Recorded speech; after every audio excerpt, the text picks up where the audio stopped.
여러분 안녕하십니까? 정인국 수학과의 닥터 데이비드 청입니다. 제가 고등학교 때 이 시골에서 이제 학교까지 이렇게 한 2시간 걸리는데 시골길을 꼬불꼬불한 길을 버스를 타고 이렇게 가다 보니까 여름에 더우니까 이제 창문을 열고 이렇게 가다 보면 차 소리가 바깥에 있는 거기에 반사돼 가지고 그 소리가 다시 돌아오는데 소리가 높았다가 낮았다가 야 이거 보고 야 저걸 과학적으로 좀 뭔가 이용하면 좋겠다 이렇게 생각했는데 보니까 벌써 누군가 그것을 이용하고 있더라고요. 바로 그것이 사실은 음파를 이용한 것인데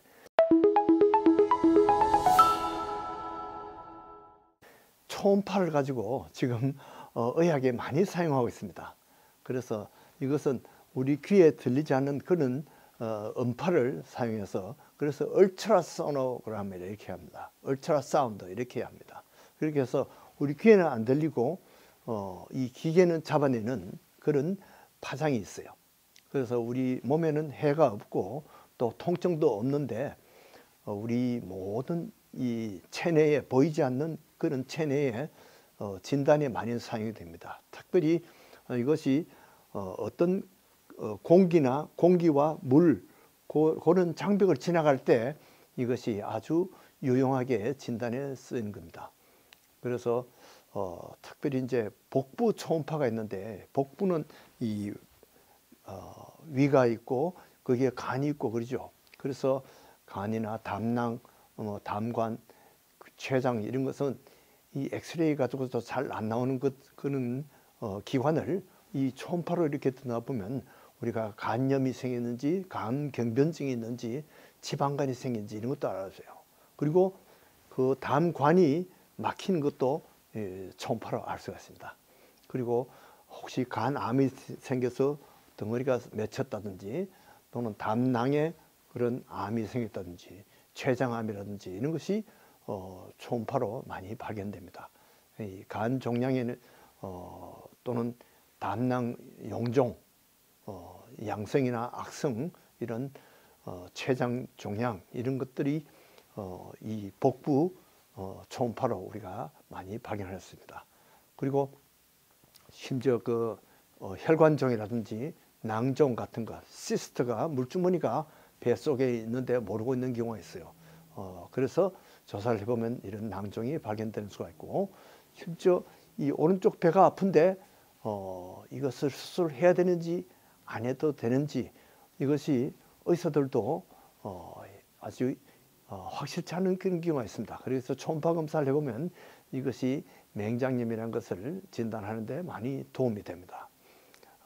그렇게 해서 우리가 특별히 아프지 않고 특별히 어려움 없이 이 초음파를 이렇게 검사를 해서 여러 가지 우리가 뱃속을 들여다볼 수 있는 거죠.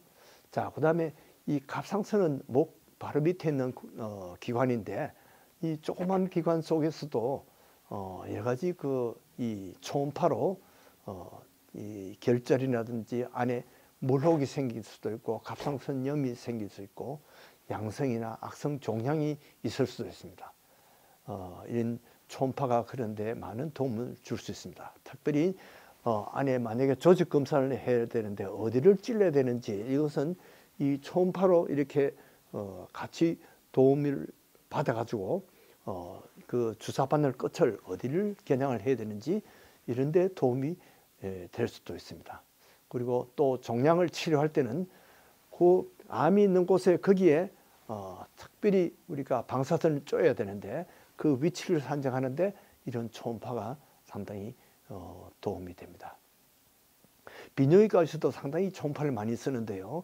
특별히 이제 이 신장이 이 복부 뒤에 있기 때문에 가려져 있어서 잘 보이지가 않아요. 그러나 이 초음파로 하다 보면 신장에 생기는 종양이라든지 염증이라든지 또는 심부전, 특별히 이제 신장 결석 이런 여러 결석 이런 것이 이 초음파로 잘 발견되는 것입니다. 그래서 이 초음파가 진단에도 도움되지만은 어떤 도료의 성분에 따라서는 이 돌을 또 깨뜨려서 수술하지 않고 이 돌을 깨뜨려서 그대로 가루같이 만들어서 이렇게 저절로 나오게 하는 그러한 결석을 치료하는 데도 도움을 주고 있습니다. 그 외에 안에 이제 신장이 물이 차가지고 신장이 이렇게 부풀어 오르는 그런 경우를 수신증 또는 하이드로네프로시스라 그러는데 이런 것도 초음파로 진단을 할 수가 있습니다. 그리고 신장에 어떤 기형이 있다든지 어떤 부위가 막혔다든지 이런 것에 초음파가 많이 쓰이고요. 특히 이제 전립선 비대증이라든지 전립선 암, 전립선염 또는 요도가 폐색이 막혔다든지 이런 것도 초음파를 쓰죠.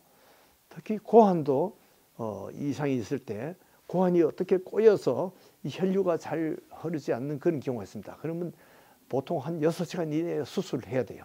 그래서 고환 염전이 있을 때, 이 꼬였을 때 이 초음파를 이용해서 수술을 해야 되는지 안 해야 되는지 이런 것을 알 수가 있고요. 잠복 고환이라는 것이 있어요. 어린아이들 보면 고환이 한쪽에 없는 경우가 있어요. 완전히 없는 경우도 있지만은 그것이 또 이 복강 내에 내려오다가 복강 내에 있는 경우도 있습니다. 이런 것을 초음파로 알 수가 있고 이제 그런 것은 또 수술로 쉽게 고칠 수가 있습니다. 고환에 종양이 있다든지 또는 정맥류 뭐 이런 것은 초음파로 진단을 하게 되죠. 그 다음에 우리가 많이 쓰는 것이 여자들이 그 유방에 초음파 검사를 많이 하게 됩니다. 그래서 엑스레이도 물론 많이 찍지만은 그 엑스레이보다도 또 더 정확하게 그 위치라든지 그 성분이라든지 단단한 정도 이런 것을 초음파로 발견하는 수가 많습니다. 그래서 물혹이 있다든지 염증인지 또는 양성 종양인지 악성 종양인지 이런 것을 이 초음파로 많이 감별을 할 수가 있습니다. 그리고 또 조직 검사를 할 때 이 초음파를 쓰면 정확하게 어디를 찔러야 되는지 주사바늘을 찌르는 데 도움을 줄 수가 있습니다. 그 다음에 여성 생식기, 자궁 같은 데도 만약에 정상적으로 임신이 됐는지 또 임신 위치가 잘못됐는지 이런 것도 초음파로 우리가 감별할 수가 있어요. 또 기형아가 임신이 됐는지 그런 것도 초음파로 알 수가 있습니다. 특히 이제 자궁의 근종이라든지 난소의 물혹, 뭐 종양 이런 것도 초음파로 알고요.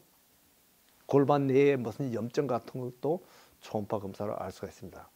특히 이제 난소가 이렇게 꼬이는 경우, 고환이 꼬이듯이 난소도 가끔 이렇게 꼬여서 문제가 되는 수가 있는데 그런 경우에도 초음파로 진단을 할 수가 있습니다.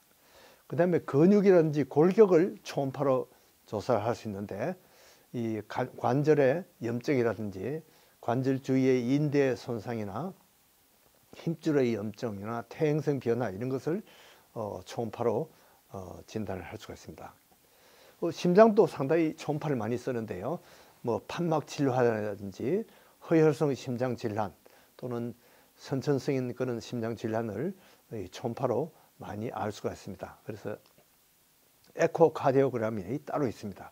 그래서 심장 근육이 문제가 있는지 심장 막에 둘러싸고 있는 막에 질환이 있는지 또는 감염성 그 심내막염 이런 것도 초음파로 많이 도움이 됩니다.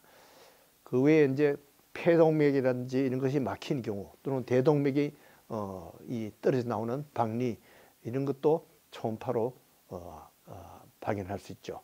그래서 많은 혈관들을 조사하는 데는 이 초음파 중에 도플러라는 검사가 있습니다. 그렇게 하면 혈류가 어느 방향으로 흐르는지 또 혈류가 감소했는지 너무 증가했는지 선천성인 심혈관 진단에 이 초음파가 많이 도움이 됩니다. 또 이 신생아들은 이 뼈가 뇌뼈의 빈 곳이 있습니다. 그래서 그를 통해서 이 폰타넬이라고 하는데 그쪽을 통해서 신생아 뇌출혈 같은 것도 이 초음파로 알 수가 있습니다. 이렇게 해서 우리 인체 내부를 이 초음파로 많이 기구를 써가지고 들여다보려고 합니다. 자, 그런데 하나님은 이런 기구를 쓰지 않고도 우리 인간 내부를 다 투시할 수 있습니다. 그뿐만 아니라 우리의 육체뿐만 아니라 우리의 생각과 우리의 욕심, 우리의 계획까지도 하나님은 통찰하십니다. 그러니까 우리가 하나님 앞에서는 우리 죄를 다 고백하고 우리가 용서 받는 것이 가장 우리 하나님의 은혜를 받고 축복을 받는 길입니다. 여러분들도 예수님 앞에 우리가 죄를 자복하고 축복받는 저와 여러분이 되시기를 바랍니다. 안녕히 계십시오.